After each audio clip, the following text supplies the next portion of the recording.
बिस्मिल्लाहिर्रहमानिर्रहीम। अस्सलाम वालेकुम नाज़रीन, आप यूट्यूब चैनल देख रहे हैं। मैं इमरान खान हूँ। बड़ी खबरें हैं। आसिम मुनीर के फील्ड मार्शल बनने के बाद एक बड़ी डेवलपमेंट, हुकूमत ने फौरी तौर पे कुछ ऐसा किया जो इससे पहले वो नहीं कर रही थी।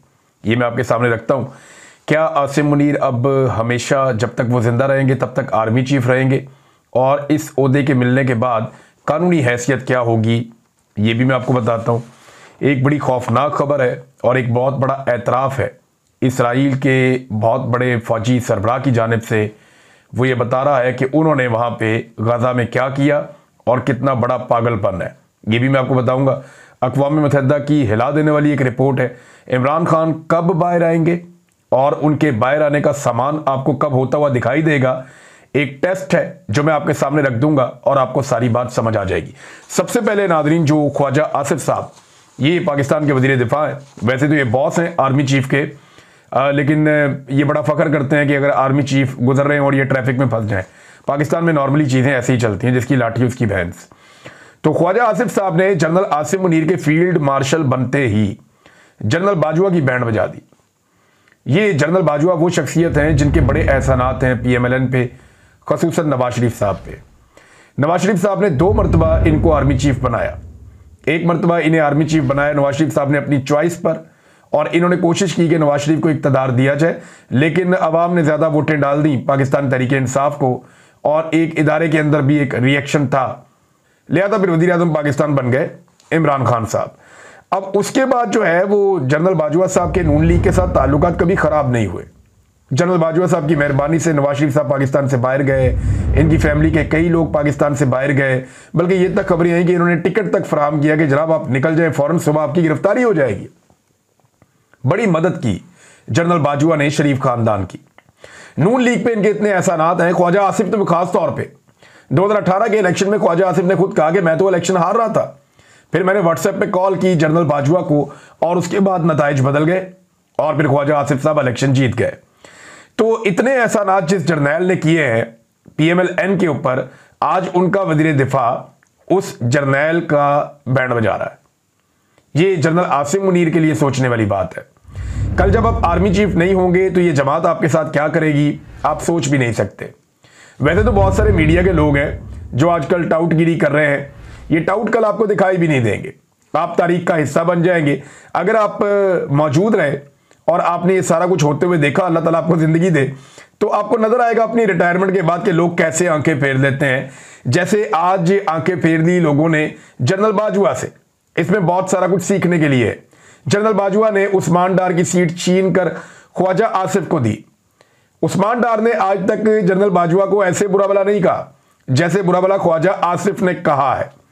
ख्वाजा आसिफ ने कहा कि जनरल बाजवा एक्सटेंशन चाह रहा था।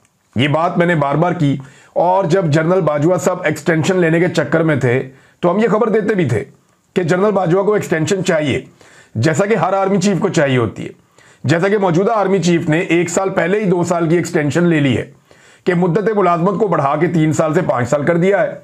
तो इस तरह जनरल बाजवा साहब एक एक्सटेंशन और भी चाह रहे थे, और इसके अलावा उन्होंने 4-5 ऑप्शन भी दी थी ख्वाजा आसिफ के बकौल, कि जनरल बाजवा ये चाहता था कि general Asim Munir army chief ना बने, और उसके लिए वो ऑप्शन दे रहा था कि इसको बना लो, उसको बना लो, ये कर लो, आसिम मुनीर को ना बनाओ। तो ये जनरल बाजवा का प्रॉब्लम था, लेकिन ये मामला अब खुलता चला जा रहा है। ख्वाजा आसिफ ने कहा जी मैं किताब भी लिखूंगा, और साथ उन्होंने ये भी कहा कि इमरान खान भी यही चाह रहा था कि आसिम मुनीर आर्मी चीफ ना बने। लेकिन इस बारे में एक चीज़ मैं भी जानता हूँ, मुझे अच्छी तरह याद है, मैं कहीं खैबर पख्तूनख्वा में था शायद, या मैं लाहौर में नहीं था, तो तब ये पाकिस्तान तहरीक इंसाफ मुशावरत कर रही थी, क्योंकि आर्मी चीफ की तैनाती के लिए हुकूमत ने आसिम मुनीर साहब का नाम दे दिया था। और उस वक्त जो लोग इस मुशावरत में शामिल थे उनमें से 1-2 लोगों से मैंने रब्ता किया। मैंने पूछा कि आप लोग क्या करने जा रहे हैं, तो उन्होंने कहा जी देखिए कानूनी तौर पर तो ऑप्शन कोई नहीं है, सदर हमारा है तो हम इसके अंदर गंद डाल सकते हैं, लेकिन हमने ये फैसला किया है कि इस मामले में हम गंद नहीं डालेंगे।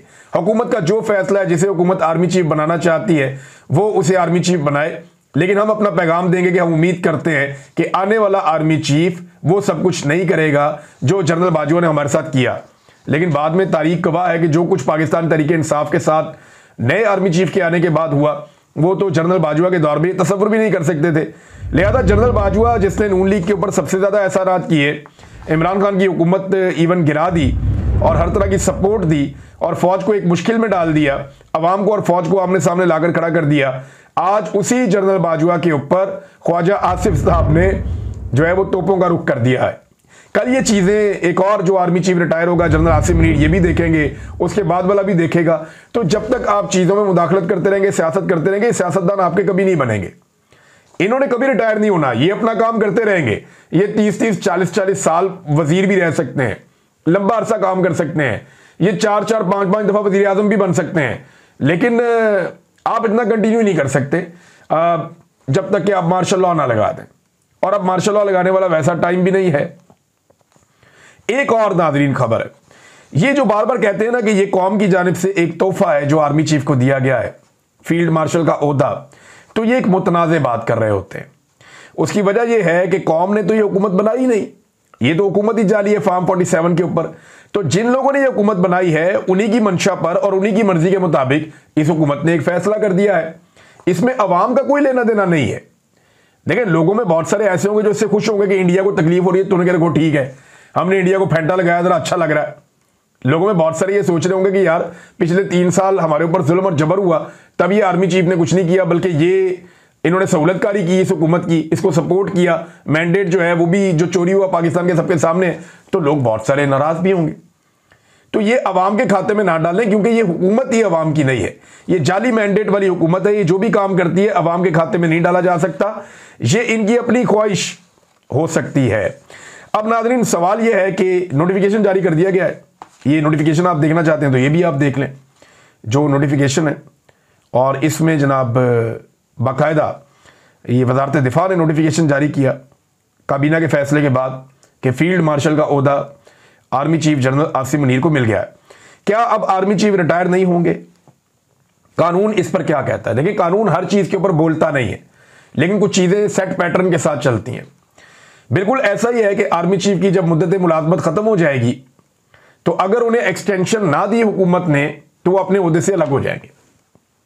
देखिए, अभी तक आर्मी चीफ के बाद 2027 तक का वक्त है, यानी 29 नवंबर 2027 ये जो हुकूमत कानून लेकर आई थी उस कानून के मुताबिक अगर इस कानून को चैलेंज ना किया गया या बदला ना गया तो 2027 तक आसिम मुनीर आर्मी चीफ रहेंगे।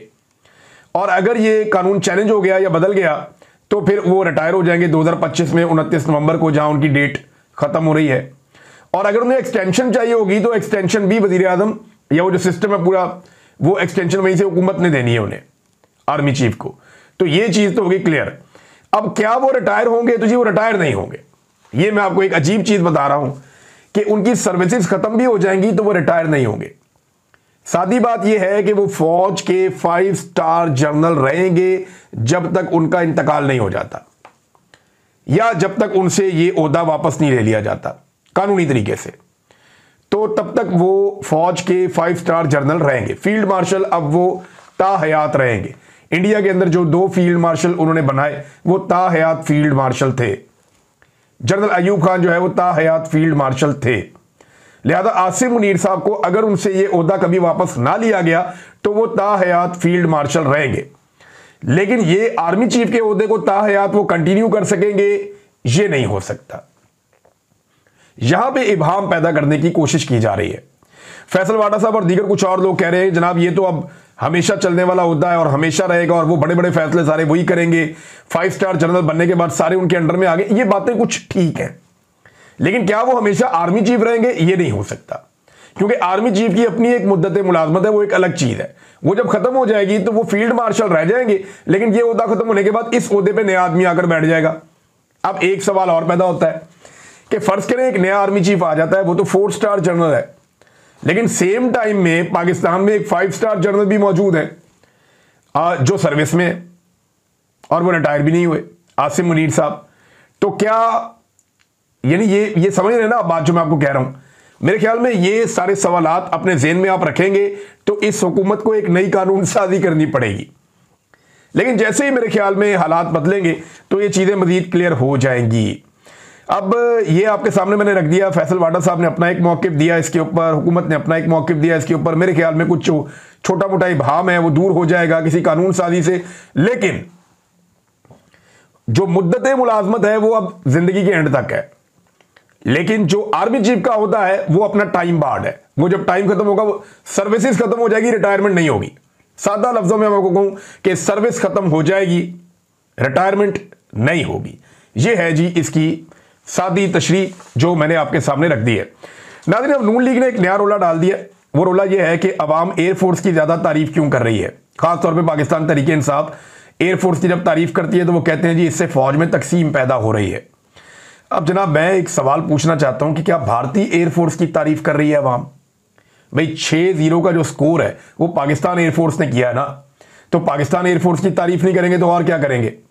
जमीन के ऊपर जो लड़ाई हुई है उसमें जब कश्मीर फतह हो जाएगा, या हम दिखा पाएंगे अपने मीडिया को, अपनी आवाम को कि ये इलाके हमने फतह कर लिए हैं, ये कल इंडिया के पास थे, आज हमारे पास थे।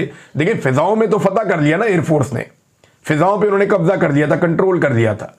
जमीन पे जो जहां खड़ा था वहीं खड़ा है, तो इसलिए एयरफोर्स की ज्यादा तारीफ की जाती है कि एयरफोर्स ने दुश्मन को ज्यादा नुकसान पहुंचाया। मैं आगे चल के आपको बताऊंगा कि मोदी को किस नए पंगे में पाकिस्तान ने डाल दिया, और यह बड़ी खतरनाक सूरत हाल है जिसको मोदी इस वक्त फेस कर रहा है।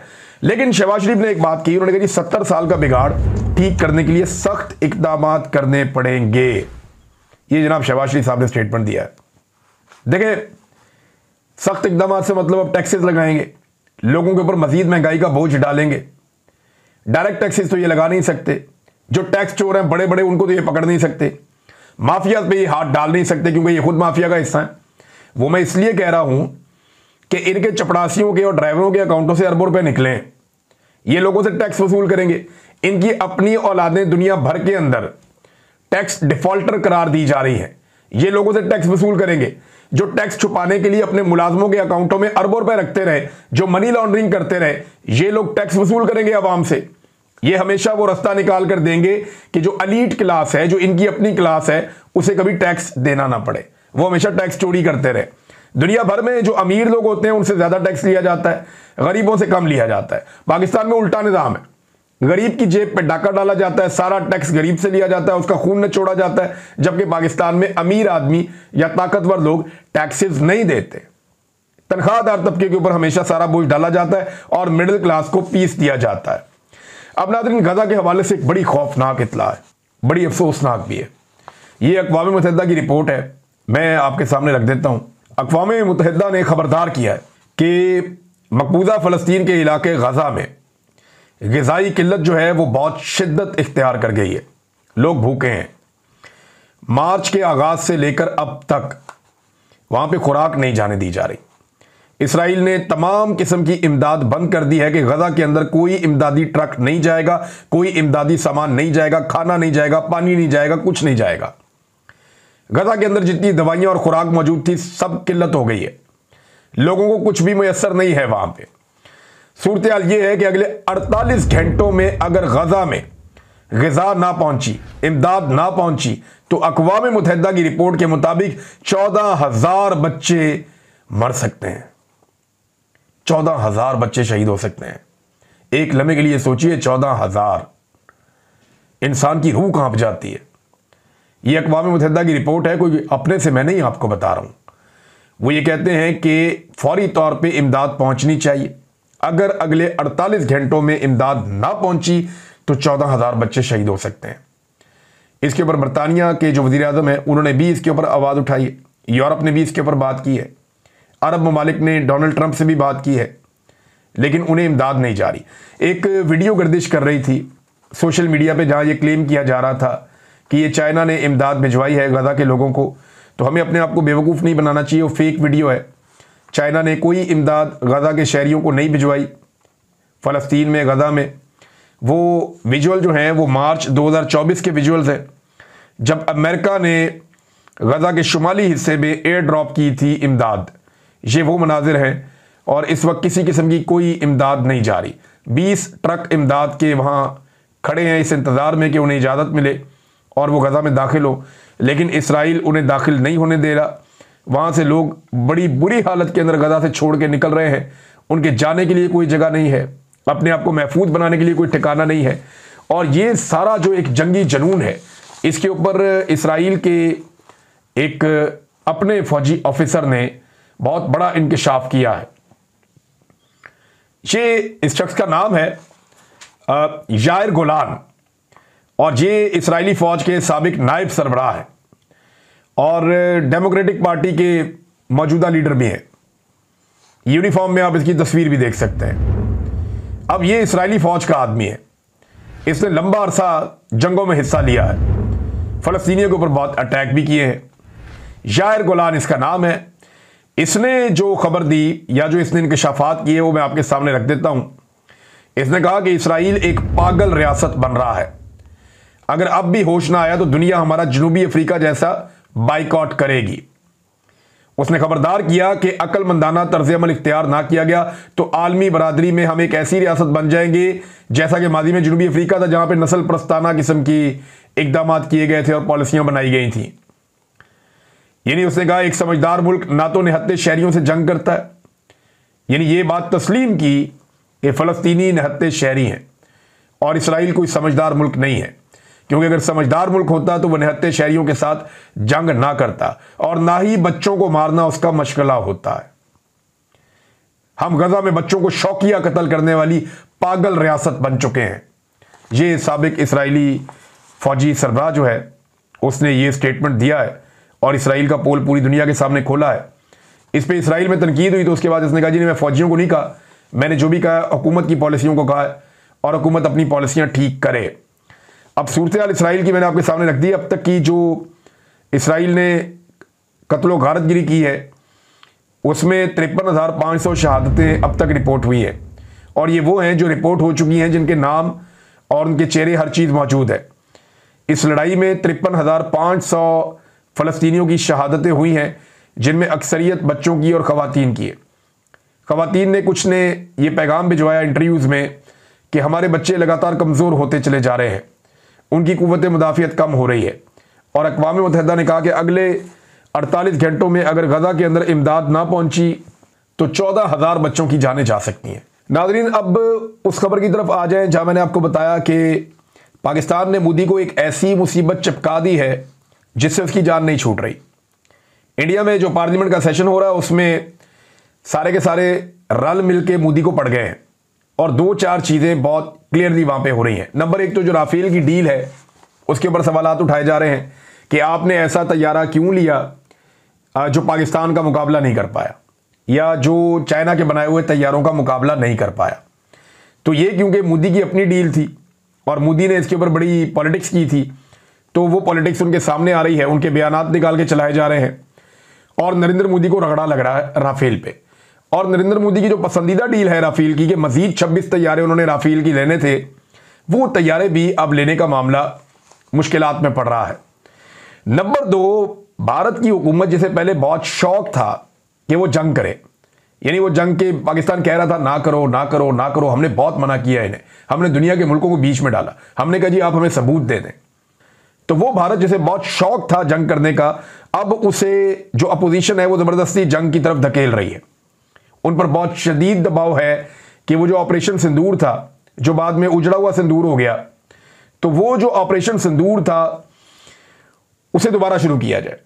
यानी इन्होंने कहा तो है कि ऑपरेशन सिंदूर अभी खत्म नहीं हुआ, तो ये कंटिन्यू रहेगा।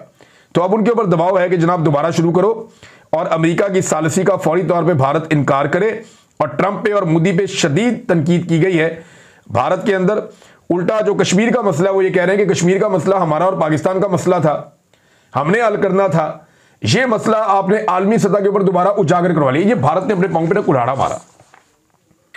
इन्होंने कश्मीर को चुना, पहलगाम के अंदर इंसिडेंट हुआ और उस इंसिडेंट को लेकर भारत ने जो है वो पाकिस्तान के साथ जंग छेड़ दी, लड़ाई छेड़ दी पाकिस्तान के साथ, और उसका नतीजा आपके सामने सबके। अब कश्मीर का वो मामला जो इतना हाईलाइट नहीं था वो फौरी तौर पे पूरी दुनिया में हाईलाइट हो जाता है। अब उसके बाद से लेकर अब तक 3,000 से ज्यादा नौजवान इन्होंने कश्मीर के अंदर गिरफ्तार कर लिए, अगवा कर लिए। 50 के करीब कश्मीरी नौजवानों को कत्ल कर दिया है भारतीय फोर्सेस ने उस दिन से लेकर अब तक, गुज़िश्ता 1 महीने के अंदर। तो ये इशू अब डोनाल्ड ट्रंप ने भी इसके ऊपर बोला, दुनिया के बाकी मुल्कों ने भी इसके ऊपर बोला, तमाम ममालिक कश्मीर के ऊपर बात कर रहे हैं कि ये न्यूक्लियर फ्लैश पॉइंट है, दोनों ममालिक के बीच में ये मसला हल होना चाहिए। तो जो तीसरी आवाज है सालसी के लिए, वो पूरी दुनिया से आना शुरू हो गई। स्पेशली ट्रंप ने तो ये ऑफर भी कर दी कि मैं ये मसला हल करवा देता हूं। पाकिस्तान ने कहा ठीक है जी, तुम करवा दो। लेकिन भारत फिर भाग गया। और अब मसला ये है कि नरेंद्र मोदी जंग करता है तो फिर फंसता है, फिर और तैयारे गिरेंगे। जंग नहीं करता तो फिर फंसता है, वहां पे इंडिया में उसकी सियासत तबाह हो रही है। तो अब मोदी को रेस्क्यू कैसे किया जाएगा और कौन करेगा, ये हम देख लेंगे। एक बड़ा सवाल जो सब पूछते हैं कि इमरान खान साहब अब बाहर आने वाले हैं। कुछ लोग कहते हैं डील हो रही है, कुछ लोग कहते हैं कि ईद से पहले बाहर आ जाएंगे, कुछ लोग कहते हैं देखिए जितना बंदोबस्त किया गया इमरान खान साहब को जेल में रखने के लिए, मुझे नहीं लगता कि इतने आराम से इमरान खान साहब को जेल से बाहर आने देंगे। लेकिन एक बात आप सब याद रखिएगा कि जब भी इमरान खान साहब से कोई बातचीत होगी ना, या किसी लेवल के ऊपर भी उन्हें एंगेज किया जाएगा, और मुल्क की खातिर चाहे किया जाए, क्योंकि डील तो इमरान खान साहब कहते हैं मैंने नहीं करनी, तो एंगेजमेंट तो हो सकती है। तो अगर इमरान खान साहब को एंगेज किया गया ना, तो इसकी जो बड़ी अलामत होगी वो ये होगी कि बुशरा बीबी बाहर आ जाएगी और यास्मीन राशिद भी बाहर आ जाएगी।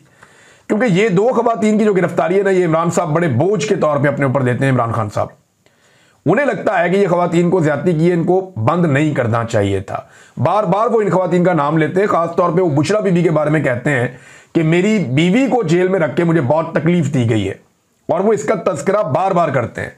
लिहाजा इमरान खान साहब ये चाहेंगे जैसी बातचीत होगी, अगर कभी उनके सामने कोई बात रखी गई तो वो ये जरूर कहेंगे कि यार मेरे साथ तो आपने जो किया, मेरी बीवी को आपने जेल में क्यों बंद किया, और ये बात वो बार बार कहते भी रहे।